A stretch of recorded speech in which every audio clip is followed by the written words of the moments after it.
మన TV. Please subscribe Golconda TV. For more updates bell button పై click చేయండి.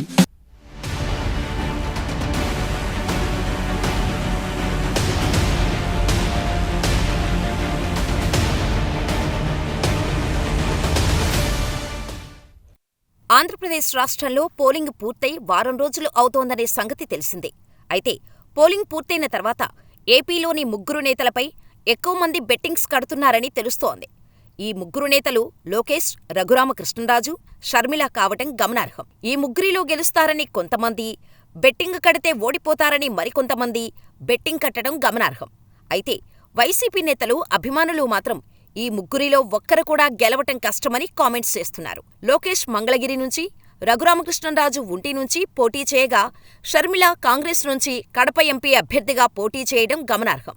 ఈ ముగ్గురు నేతలలో ఎవరికి అనుకూలంగా ఫలితాలు వస్తాయో, ఎవరికి వ్యతిరేకంగా ఫలితాలు వస్తాయో చూడాల్సి ఉంది. ఈ ముగ్గురు నేతలలో ఇద్దరు నేతలు గెలుపు కోసం ఒకంత భారీ స్థాయిలో ఖర్చు చేశారని నెటిజన్ల నుంచి కామెంట్స్ వ్యక్తమవుతున్నాయి. ఏపీలో మాత్రమే తెలంగాణ, కర్ణాటకలో వీళ్ల గెలుపుపై భారీగా బెట్టింగ్స్ జరుగుతున్నాయి.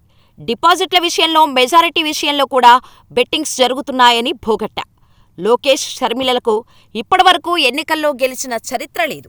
రఘురామకృష్ణంరాజు గత ఎన్నికల్లో వైసీపీ తరపున ఎంపీగా పోటీ చేసి విజయం సాధించి ఆ తర్వాత జగన్పైనే విమర్శలు చేశారు.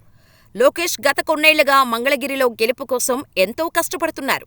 ఆయన కష్టానికి తగ్గ ఫలితం వస్తుందో లేదో చూడాల్సి ఉంది. ఈ అభ్యర్థుల విషయంలో వందల కోట్ల రూపాయల బెట్టింగ్స్ జరుగుతున్నట్టు తెలుస్తోంది. ఏపీ రాజకీయాలు ప్రస్తుతం సోషల్ మీడియాలో హాట్ టాపిక్గా మారాయి.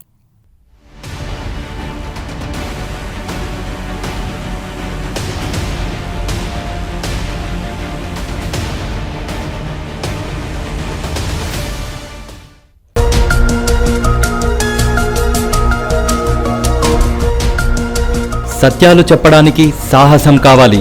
నిజాలు చెప్పే పత్రికలు రావాలి. నిజం మా నైజం. మెట్రో పక్క తెలంగాణ దినపత్రిక.